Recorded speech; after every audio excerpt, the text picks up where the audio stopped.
오늘 여러 번 알려드렸습니다. 외워는 분한테 모르겠는데 이거 안 나와. 이거 뭐 하나 더 없습니까?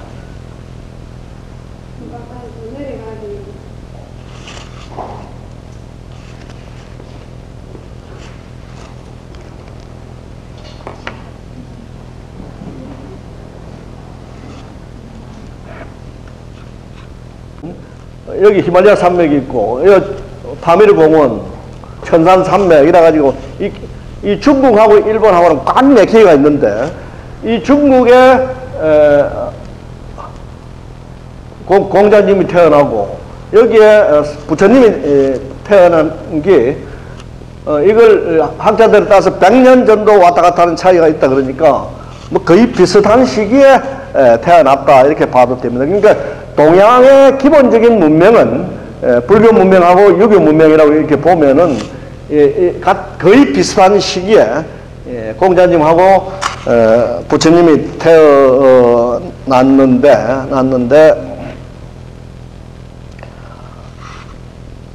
이게 BC 300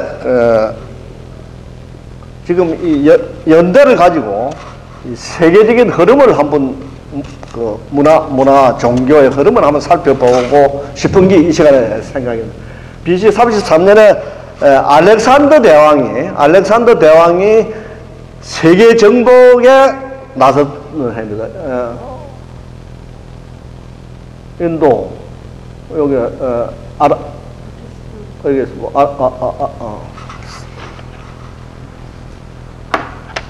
사우디아라비아 있고 여기 이제 에집트가 있고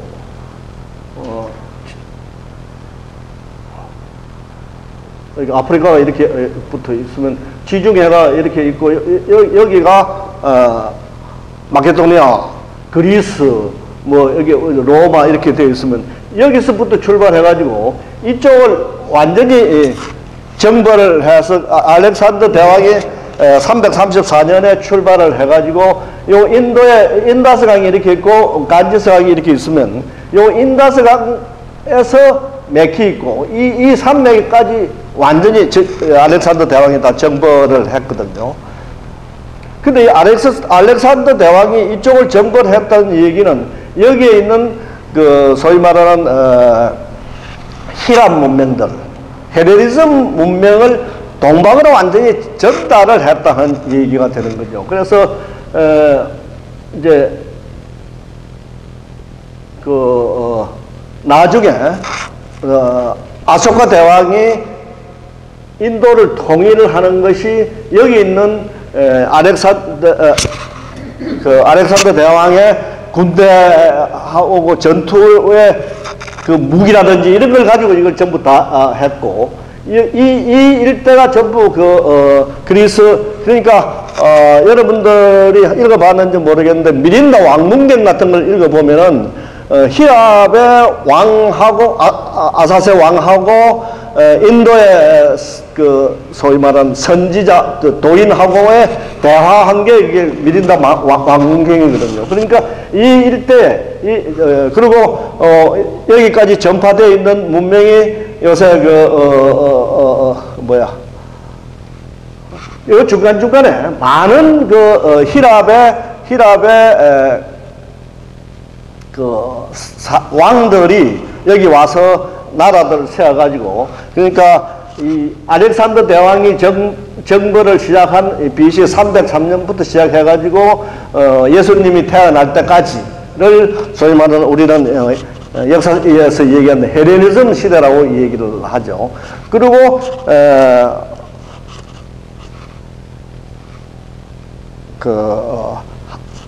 이게 요 인도에서 중국으로 불교가 넘어온 게 이제 BC 604년에 부처님이 태어나가지고 이 간지스 강을 따라서 이 일대에서 부처님이 전도를 했거든요. 불교를 전부.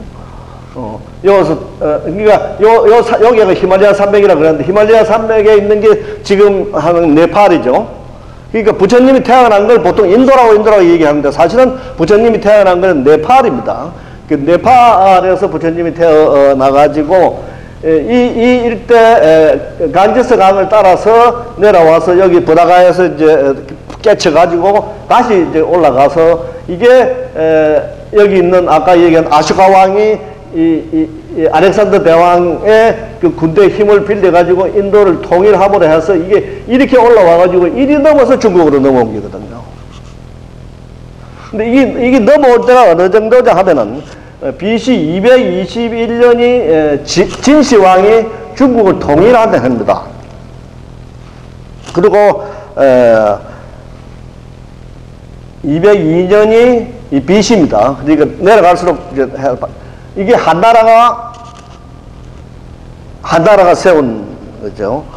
그리고 아까 얘기한 AD 67년에 이제 중국으로 넘어왔다는 거죠. 불교가. 그때 가만히 생각해 보면 이 AD 67년이라는 말은 예수님이 태어나고 67년 후란 말 아닙니까? 그러니까 예수님이 33살에 십자가의 못을 밖에 돌아갔었으니까 이 해 같으면 기독교가 한참 지금 전파를 시작을 하고 싹이 트고 하는 그런 무렵이죠. 그래서 AD 313년에 콘스탄티누스 황제가 미라노 칙령을 발령을 해가지고 로마가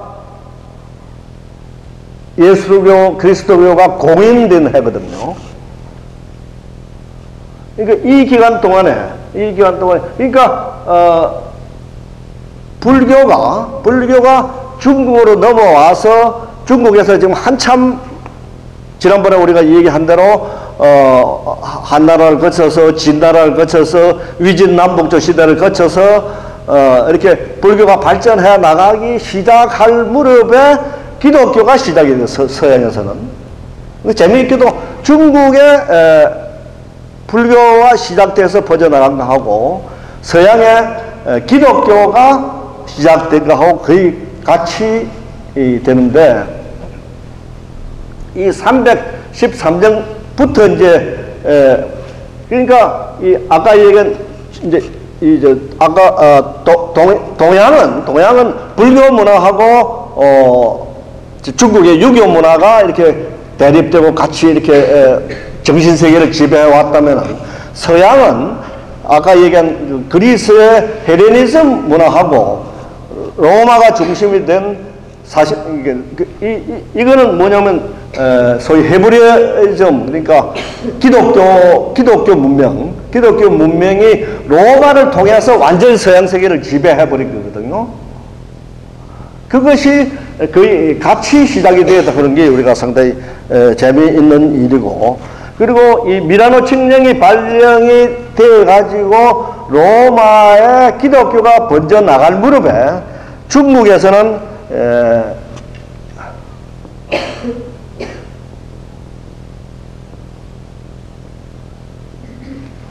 도안이라는 사람을 우리가 위진 남북조 시대부터 계속 제가 강조를 해 왔. 근데 중국의 불교가 넘어와가지고 중국의 불교를 자리 잡아가지고 완전히 배치했는데 가장 기본이 되는 사람이 도안하고 불도징하고 이 다 옛날에 우리가 공부했던 사람들을 머릿속에 한번 되살려보는 이 사람들이 중심에 대해서 활동하던 시기하고 로마의 콘스탄티누스 대가 그리스 공인을 하고 이게 미라노 칙령에서 공인을 하고 나면은 콘스탄티누스 대제가 콘스탄티노플로 수도를 옮기면서 동로마 서로마가 갈라지게 되거든요. 동로마 서로마가 갈라지면서 서로마는 이제 망하죠. 그 망하는 과정도 여러분이 잘 알다시피 이 동양에 여기가 이제 중국이면은 이 중국 북쪽에 한나라 때 이 한나라를 가장 괴롭힌 사람이 요 위에 있던 흉노적이거든요. 이 흉노적이 서쪽으로 가면서 서양 사람들은 이걸 훈족이라고 그러죠. 훈족이 서양을 치면서 게르만 이동이 일어나거든요. 그 게르만 이동이 일어나면서 이 서양의 완전히 로마가 망하게 되는 거죠. 그러니까 그런 어떤 동서양의 역사적인 관계를 가지고 근데 이상하게도 이게 중국의 불교가 번창하는 거 하고 로마가 서양의 기독교가 번창해 나가는 시기가 이렇게 같이 올라가는데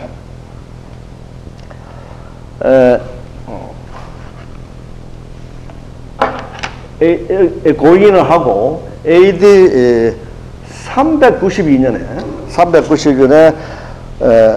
데오도시우스 황제가 기독교를 로마의 국교로 정해요. 로마의 국교를 정했단 말은 완전히 서유럽은 이제 기독교화 된다는 얘기죠.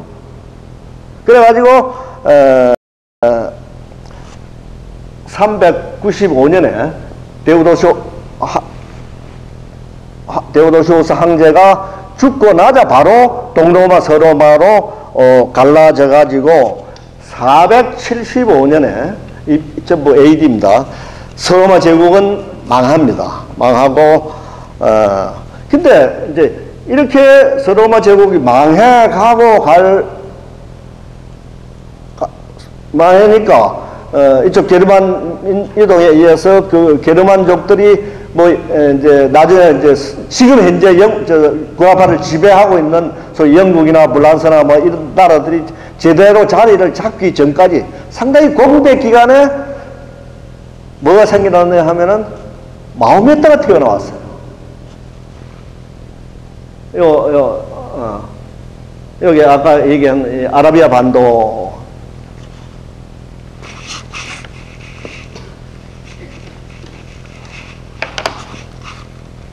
AD 570년에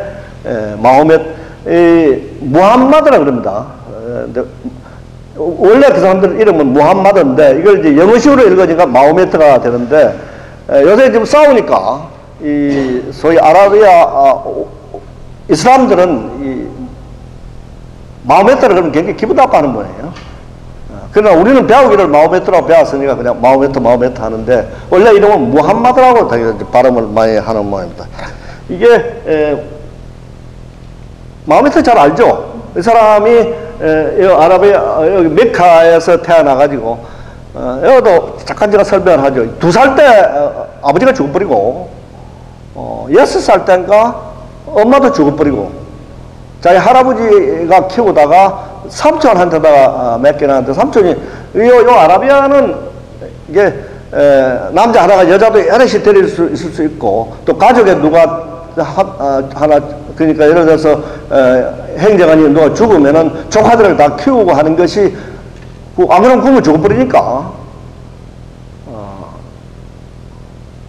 근데 야가 머리도 좋고 마호메트가 생각도 많지만은 아버지 어머니 일찍 돌아가시고 할아버지 밑에서 삼촌 밑에서 크다 보니까 생각이 굉장히 많은데 장사를 잘했던 거예요.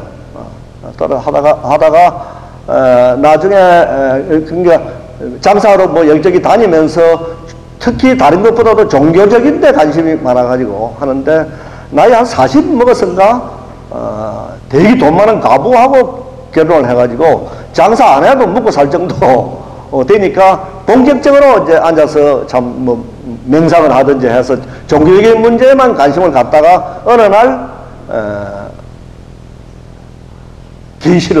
신의 계시를 받았다 그러고 이제 신의 계시를 받았다 그러고 이제 집안 사람들까지 설득을 하는데 그 메카에 있는 동네 사람들한테다가 자꾸 이제 자기가 계시 받은 여러 가지 내용들을 얘기를 하니까 박해를 당하는 거죠. 그래서 박해를 당해가지고 메디나로 도망을 가는데 그게 언제냐 하면은 BC 622년입니다. 이 BC 622년 이 메디나를 도망간 것을 그 사람들이 헤지라라고 해요. 헤지라는 신문에도 가끔 나니까 헤지라라고 그러는데 이거를 마호메트의 원전으로 삼습니다. 그러니까 BC 622년에 아까 얘기한 이런 어떤 그 그라파의 공백 상태가 생길 때 여기서 자기의 따르는 사람들을 데리고 도망을 갔다가 거기서 아예 무력을 키워가지고 메카를 쳐들어와서 정복을 해버립니다. 그래가지고 그때부터 이제 마호메트교가 굉장히 퍼지는데 이 아랍하고 지금 현재 그리스도교하고 굉장히 많이 싸움을 했었는데 이게 왜 싸우느냐 하면은 성경책 읽어보신 분 계시는 건 모르겠는데 신약은 뭐 마태복음부터 제일 먼저 나오는 게 예수님 족보가 나오고 구약은 아주 하나님이 만든 아담 이브부터 시작해서 쫙 예수 족보가 나오는데 지금 제가 그걸 다 들리밀어 보면 시간이 복잡하니까 아브라함이 제일 큰 할아버지로 그러니까 아브라함이 이삭을 낳고 이삭이 요셉을 낳고 이렇게 되어 있다고. 족보가 이렇게 내려와가지고 쫙 내려와가지고 나중에 이제 예수 저 아버지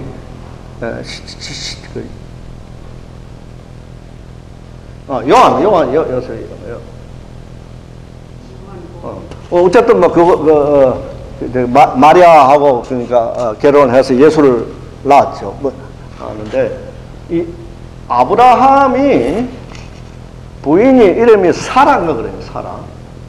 요새 영화 주인공에 사라 많이 나오죠. 이 사라하고 결혼을 했는데 애를 못 낳았어요. 나이 80이 되도록 애를 못 낳아가지고 이 사라가 착한 여자가 돼가지고 자기가 데리고 있던 하녀를 아브라함의 첩으로 줬다고 해요. 이름이 하갈인데 하갈.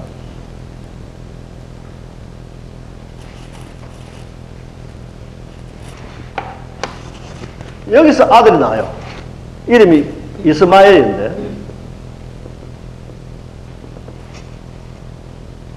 근데 아주 참 하나님의 능력이라고 생각해도 좋아요. 하나님의 능력이니까 우리가 뭐 그게 가령하다 안 가다가 지금 얘기할 형편은 안 되고 아브라함이 100살 먹는 해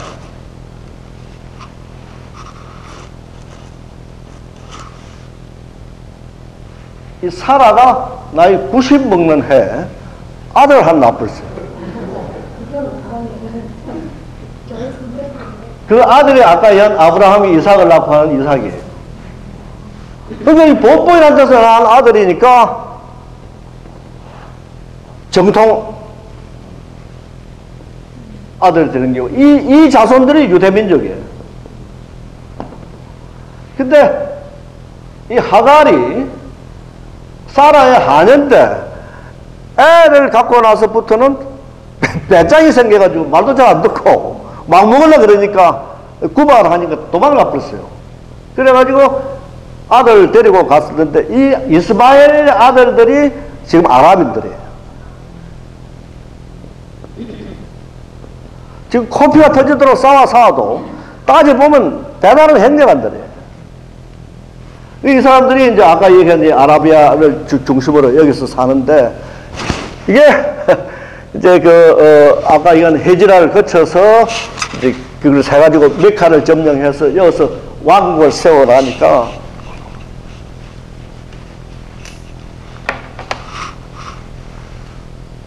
세력이 굉장히 커졌어요. 커진 데다가 아까 얘기한 것처럼 각 나라들이 아직까지 공백 상태라고 그랬죠. 서양대로 게르만 민족한테 쫓겨가지고 로마 제국 망해버리고 서로마 제국 그리고 그걸 쫓아내는 게르만 민족들은 아직 자리를 못 잡아 있고 이쪽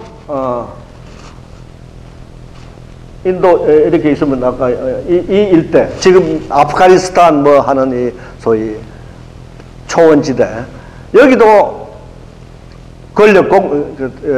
여기가 박트리아 그 나라 큰 나라가 있었는데 박트리아도 그때 세약해가고 하니까 이 지금 신흥 아주 소위 말하는 이 사람들 굉장히 코란인데 코란 우리 학교 다닐 때 들은 얘기 코란을 받을래 칼을 받을래 하고 그냥 쳐들어가는데, 그래가지고,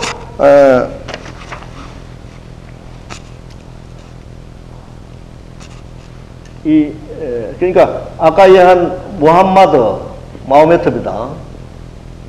무함마드가 죽고, 죽고 나니까 아들은 다 죽어버렸어요. 아들이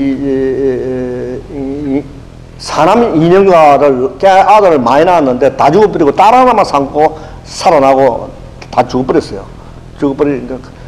그리고, 그러니까 이제, 그걸 이어받을, 지금 막 정보를 하고 그러다가 이어받는데 상당히 민주적으로 지도자를 선출을, 이 무함마드 집단에서 선출을 한 게 3대까지가 그래요. 이걸 근데 이 지도자들을, 무함마드를 비롯한 이 소위 말한,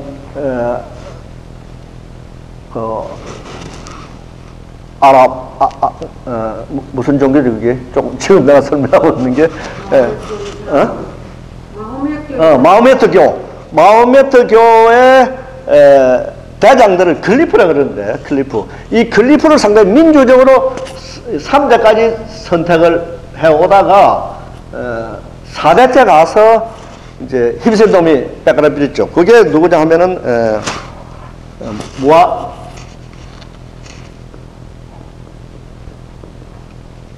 무아위야 그런 사람인데, 이 사람이 세운 게 옴미야드 왕조입니다.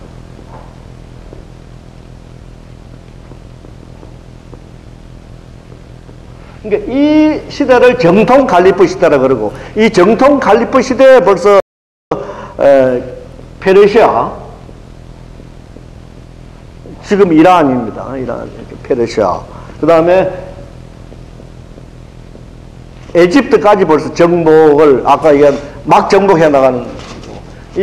그러고 나서 무아위야가 이제 왕이 돼가지고, 그때부터는 이제 그걸 세습 칼리프라 그러는데, 정통 칼리프하고 이제 지금 구분을 하죠. 정통 칼리프의 마지막이 이제 무함마드 사위인가 그랬는데, 그거를, 그래서 요새 그 보면,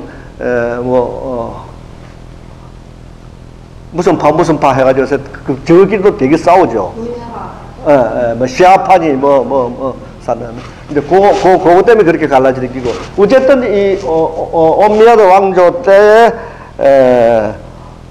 이쪽 아까 얘기한 중앙아시아, 지금 있는 아프가니스탄이, 그러니까 요새 전부 거기가, 종교가, 아까 무슨 종교라고 그랬지? 수리파 종교 이름이, 마호메트라 안 그러고, 이슬람교라 그러지, 이슬람교. 그래, 이슬람교가 지금까지 이렇게 많이 번져 있는 이유가, 그때 이게 전부 지배를 해가지고, 칼이냐, 코란이냐. 그 코란이라는 책이 아까 얘기한 그 마호메트가, 종교적인 진기가, 하나님으로부터 계시를 받은 걸 적어놓은 책이라 그러거든요. 그러니까 그 사람들은 뭐 목숨 걸고 그걸 지키는 거죠. 그리고 그 코란 책에 말 안 듣는 놈은 죽여버려라. 지금 그러니까 이 사람들이 잡아다가 납치 IS들이 잡아다가 그냥 두 말도 안 하고 칼 가지고 모가지 그대로 따서 들고 흔들어 쌓는 게 그 코란에서부터 벌써 종교적으로 그렇게 이걸 받으니까 어쩔 수 그렇게 해서 이제 나중에 이것도 이제 왕조가 이게 제일 클 때 동쪽은 아까 얘기한 이 인도하고 중국하고의 경계, 인도가 이렇게 있고 이게 알프스 산맥이 있고 중국하고의 경계까지 이렇게 넘어오고, 서쪽은 어디까지 갔느냐 하면 아까 이건 이제 아라비아가 이렇게 있으면 이제 아프리카가 이렇게 있고, 요 아프리카 끝머리하고 이 지중해 요 스페인하고 좀 상당히 가까워요. 이 에집트를 진작 등번을 했으니까 이게 이리 넘어가지고 이 리베리아 반도까지 먹고 있었다고요. 근데 이게 이제 나중에 이쪽은 스페인한테 점령을 당해버리고, 이쪽은 몽고한테 망해버리고, 그래가지고 나라는 다 망했어도 그 지역이 완전히 이슬람화 돼가지고 지금도 아프가니스탄이 뭐 이쪽 그 초원 지역에 이슬람이 많이 있는 이유가 그래서 그렇다. 그러니까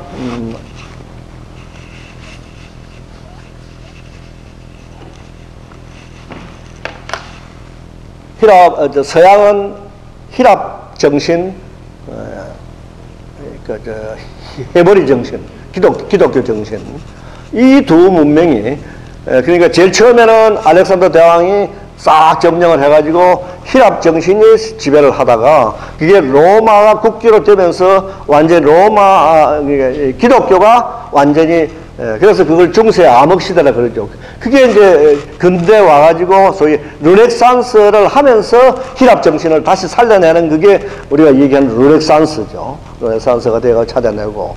근데 동양은 유교하고 불교가 참 인도에 있는 불교가 참으로 넘기 어려운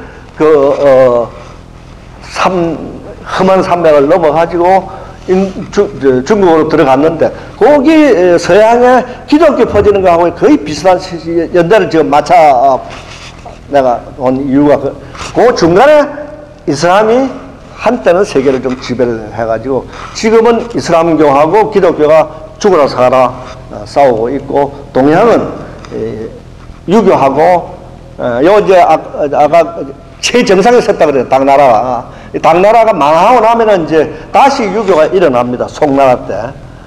그래서 이제 지금 유교하고 불교하고의 관계가 그렇게, 어째 생각하면 참 재밌다 싶은 생각이 들어가지고, 시대적으로 한번 이렇게 맛보니까 그게 거의 가치가요, 가치가.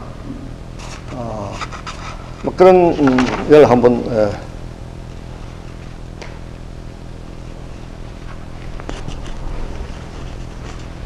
생각을 해서 그런 어떤 세계사적인 흐름을 머릿속에도 한번 담아보고, 불교가 지금 계속 우리가 발전해 온 얘기는 지금까지 했고, 이제 최정상에서 여러 가지 종파가 있었는데, 지난 시간에는 법상종까지를 했다.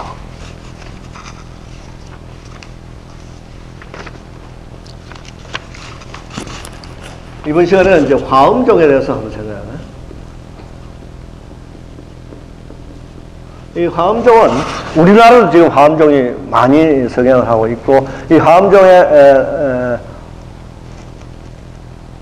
그 전에 당나라 불교를 하기 전에 위진의 불교에서 우리가 학파를 공부할 때 지론 학파 그런 게 있었습니다.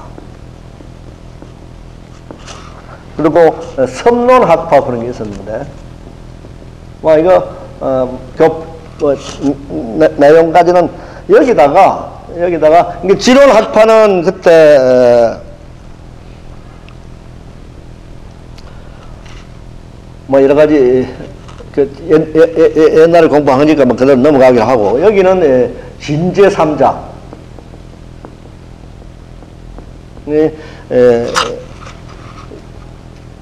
역출하는 섭대성론 그런 책이 있었습니다.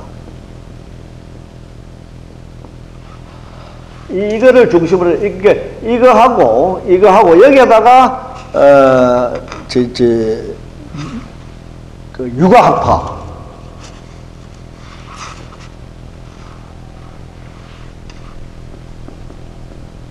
유식불교,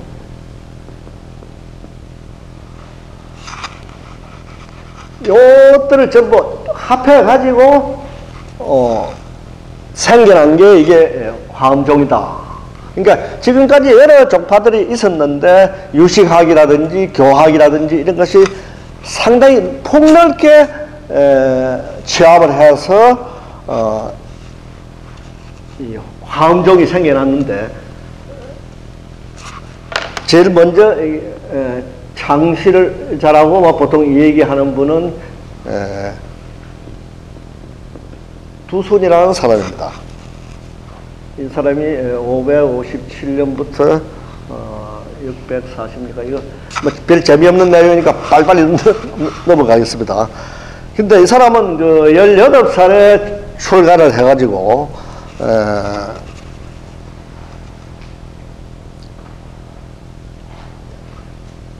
84살에 입적을 했는데, 그리고 이 두 손이 아까 얘기한 그런 여러 가지 종파들을 합해가지고 종합적으로 화엄종을 만들었는데, 이 제자가 지엄이라는 사람입니다. 화엄의 종조가 되어 있고, 이 화엄경을 아주 줄여가지고 우리가 늘 외우는 법성계를 지어서 그 법성계의 내용이 바로 화엄종의 내용이고 화엄경의 내용이라고 생각을 해도 좋다.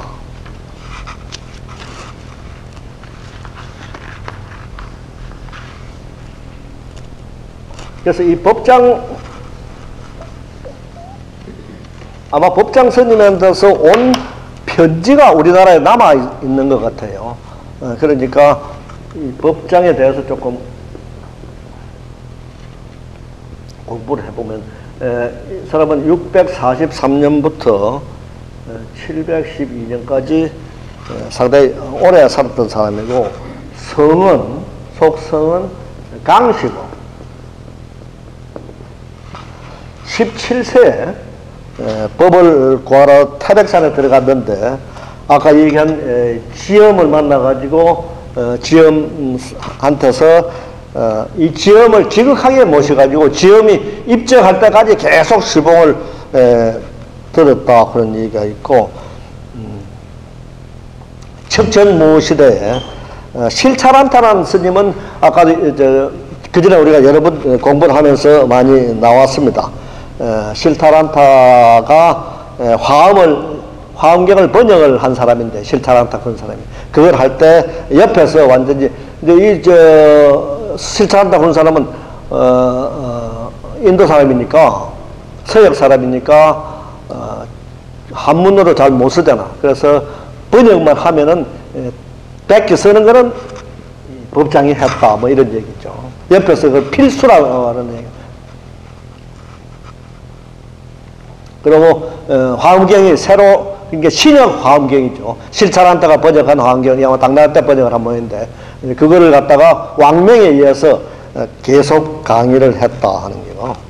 그 다음에 법장의 제자이고, 이 사람이 3조니까 4조는 진관이라는 사람인데, 별명이 청량북사다.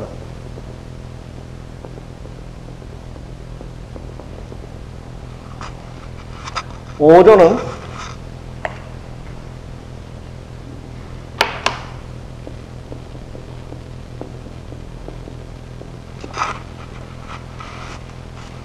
종밀이라는 사람인데, 이 사람은 780년부터 841년까지.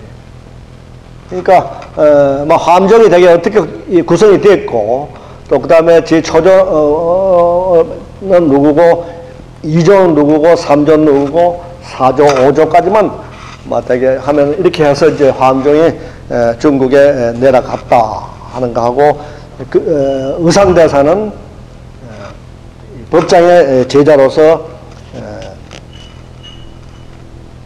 신라에 와서 부석사 영주에, 지금도 아마 화엄종의 의상 스님의 성적이 제일 많이 남아 있는 게 부석사죠. 그러니까 그 돌을 팍 날려버려가지고 나라대에 있는 돌을 잡아놨다 그래가지고 이게 이름도 부석사고. 그 다음에 이제 의상 스님이 화엄종을 가지고 법을 펴면서 우리나라 해인사, 옥천사, 범어사, 화엄사 등의 소위 말하는 화엄 10찰을 짓고, 이건 나중에 이제 한국 불교를 이제 중국 불교 금년 안에 다 마칠 거니까 내년에는 한국 불교를 이제 하고 싶은데, 그때 아마 다시 설명을 하겠습니다만은, 지통이나 표훈선사, 그 다음에 진정선사, 진장선사, 도융선사, 양원선사, 상원선사, 능인선사 같은 대덕들을 의상스님이 키워가지고 지금도 거의 한국의 상당한 절들이 화엄 사찰로서 존재를 하고, 특히 아까 얘기한 법성계를, 이 법성계도 있지만 법성도도 아주 재미있어요. 그걸 이렇게 쫙 써서 법부터 시작해가지고 마지막에 불로 끝나는 법성도. 그렇게 상당히 우리나라에도 화엄정이 성하고 있다. 아직까지도 성하고 있다. 이런 얘기고, 교리는 뭐 저도 잘 모르겠어요. 모르는데 어쨌든 이 법성계 읽어보면 법성 원용 무이사 그러니까 원용해가지고 모든 걸 걸림이 없이 사사무예, 이사무예, 이와 사가 전부 이렇게 걸림이 없고 본체와 이라는 건 이제 본체죠. 사라 그런 건 현상이니까 이사가 걸림이 없는 그런 그 원용한 것을 내세우는 법성계를 읽어보면 되게 그 교리가 짐작이 그리고 우리나라에는 이 천태교학하고 화엄교학이 가장 크게 번성을 했다. 이런 정도만 하고 오늘 율종을 마치보려고 하는데 시간이 안 돼서 여기까지만 하고 율종하고 밀교는 다음 시간에 하도록 하겠습니다. 감사합니다.